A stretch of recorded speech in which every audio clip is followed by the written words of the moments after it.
Aloha family. I don't even know what I want to talk about today, but it's a super stormy, rainy day here in Hawaii and just feeling very kind of inward and still and like leaning into that meditative, contemplative place and just feeling what it is to actually shift with the weather and to feel this inner shift as we align ourselves with the energy that's kind of coming forth as each day changes. It's almost like there's this invitation to be a new expression of embodiment of another aspect of who you are as the outer changes and you feel that energetic shift going from really hot, sunny, fiery weather into this really damp, stormy feeling of like more heaviness in the air as opposed to more action oriented. And wanting to share, I think, how dramatically that we're able to feel these shifts in our energetic body right now. And what does that mean as we really attune ourselves? It might start raining heavier. As we attune ourselves to be in harmony, to be in resonance with Mother Gaia. As we hear these unbelievably powerful, purifying waters coming from the sky, it feels to me like I can open up so fully and surrender and actually receive the gift of what it is to fully let my being purify with these waters. And there's a shift in consciousness happening that allows me to fully receive the power and the potency of what it is to become one with the elements, the fires, the waters, the earth, and the air, and how profoundly that they not only affect us, but are an integral part of our being, both outside and inside. So we're made up of 70% water. We come from the waters. It is the same waters of the earth that move through our vessels, that our cells float in, that our DNA is resting and really just encompassing. And then the blood is the waters as well. You know, the earth is our more physical organs and our bones and the more form aspects of ourself, our skin. Whereas fire is more of our spirit. It is the energy, the consciousness that innovates life into these forms. And of course, the breath, the air is our breath. It is the complete receptivity of the inhale, that we can completely let everything penetrate us, the outbreath of the trees, that we are taking in the fullness of all the greenery of nature is what we're breathing in, this intimate and sacred relationship that when we are attuned to our breath, we can fully receive what it is to take in the mana, the totality of the energy that's available to us. And then on the exhale, we can fully surrender who we were the moment before. And the exhale is so profound because it is like a death. It's a fully giving up of the moment until we receive the next breath, the next inhale, which is almost like a rebirth. And the words that always come is every breath is a birth and a death. And the more that we can tune into that every breath that we take, because normally we're breathing unconsciously, we're not even aware, it's just happening automatically. But the more we come into centered awareness with our breath, the more that we are present and the more that we can consciously create in each moment. We can feel when we are tuned to the technology of this body then we are attuned to the elements. And when we're attuned to the elements within, we of course are attuned to the elements without. And it is the elements inside of us that begin to reconstruct themselves through our consciousness. And they affect all of the elements out there because everything is connected in this universe.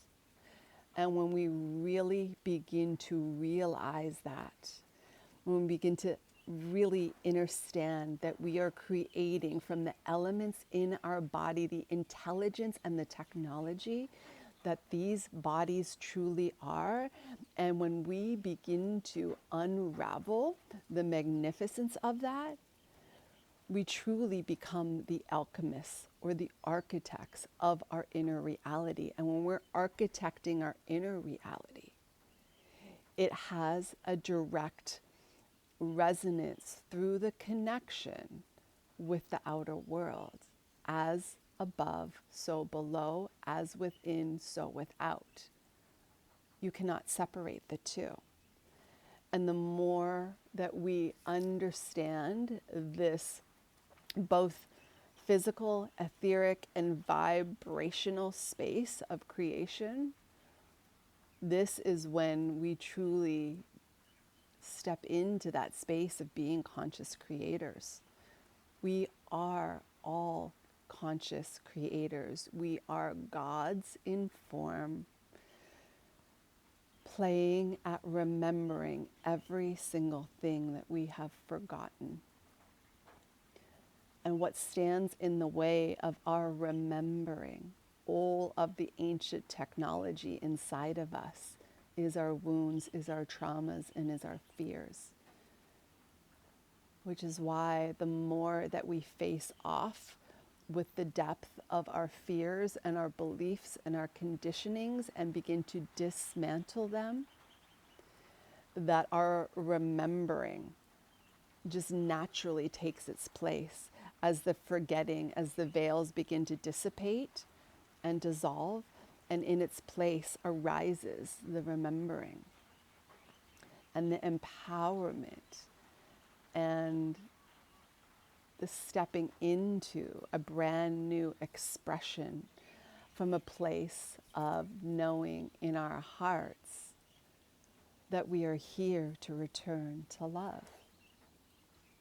The loving benevolence is the remembrance that we are all one, that we cannot be disconnected, except that we have descended our spirits so deeply into this dense realm of form that we have truly forgotten. And so what we hunger for, all of these outer desires, the desire for partnership, especially like love and romantic relationships, the desire for power, the desire for money, the desire, the hunger to like eat and consume and bring in more material things that the illusion tells us that will give us some happiness, some satisfaction, is so fleeting, because at the essence of who we are actually seeking to reestablish ourselves back to one, back to unity, and back to love. And so no matter what we hunger and lust for out there, it's always going to be a temporary fix. It's always going to be addictive. This is the shadow of hunger. I've actually encompassed a lot of shadows in this, the shadow of forgetting. And the shadow of hunger wants to consume and consume and consume, but yet always feels empty or voraciously always hungry for more. Because no matter how much it consumes, it uses it to digest, and then the digestion it really just wants to continue to consume, fully digesting as much as possible. It's gluttony, right? It's that gluttonous energy that can never quite get enough. And and it's not pretty. But the desiring actually is the hunger, actually. If we can learn to take it in homeopathic doses, if we can learn to just give ourselves little bits of what these desires are with the full knowing and understanding that they're actually leading us to this place of boundlessness. And boundlessness is obviously, it's without limitation, it's without end, it is infinite.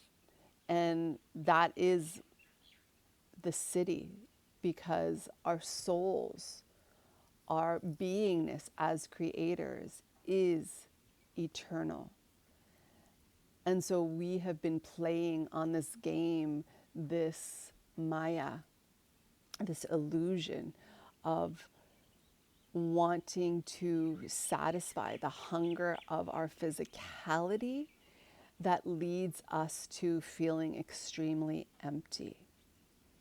And what's happening now energetically is, as this veil drops, as we willingly surrender to that death with every breath, as we willingly surrender to our death, it is us surrendering the egoic self, the mind, the hunger. We are actually surrendering it. We're letting it go, because as these veils drop, we're able to begin to touch that unconditionally loving, infinite, encompassing, all encompassing, boundless awareness.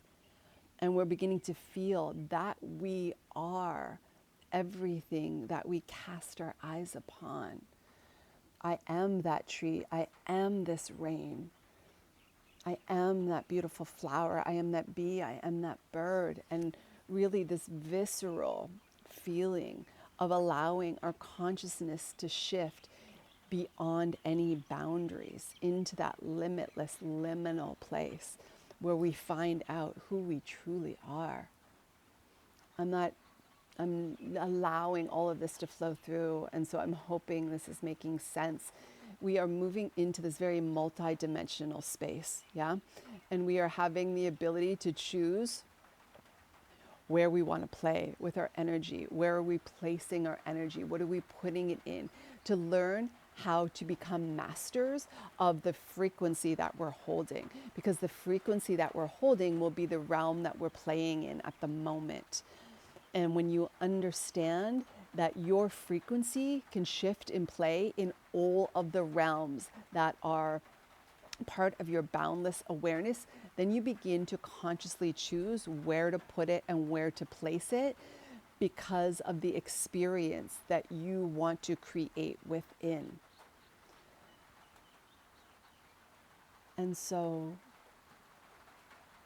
it's like beginning to play in this creative space, almost as if you are the character in the most fantastical science fiction movie that you've ever seen.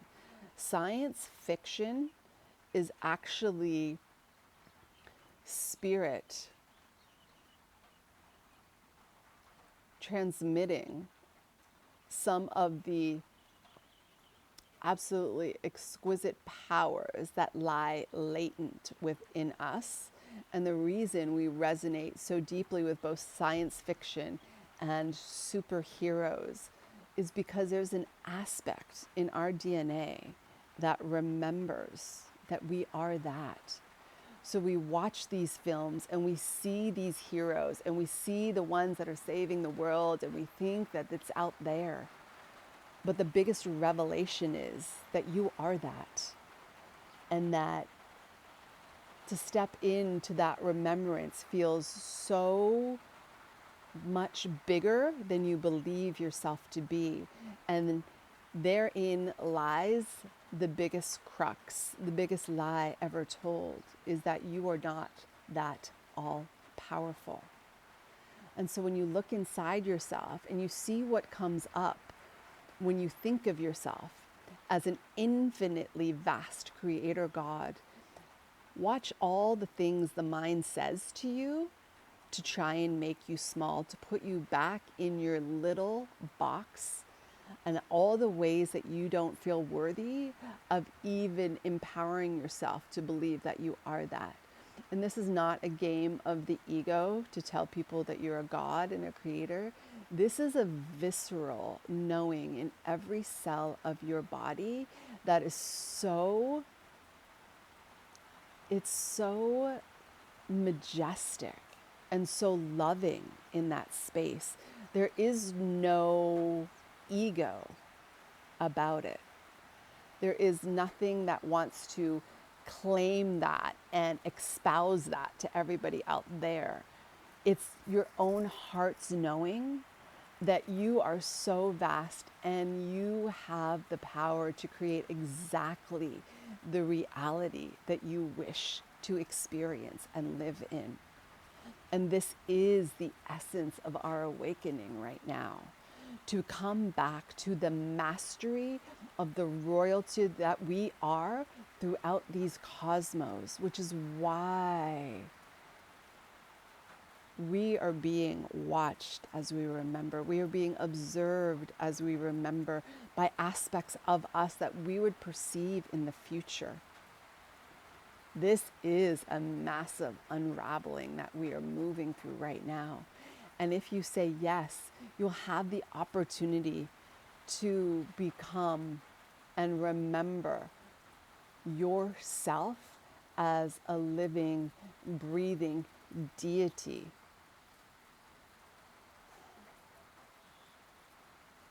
One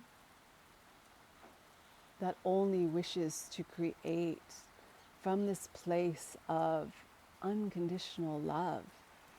This bodhisattva vow that as you awaken, you return down to the depths of this place of suffering, and you hold out your hand and walk each other home back to that place of ascension, of awakening, to help all those who are still forgetting also remember who and what they are.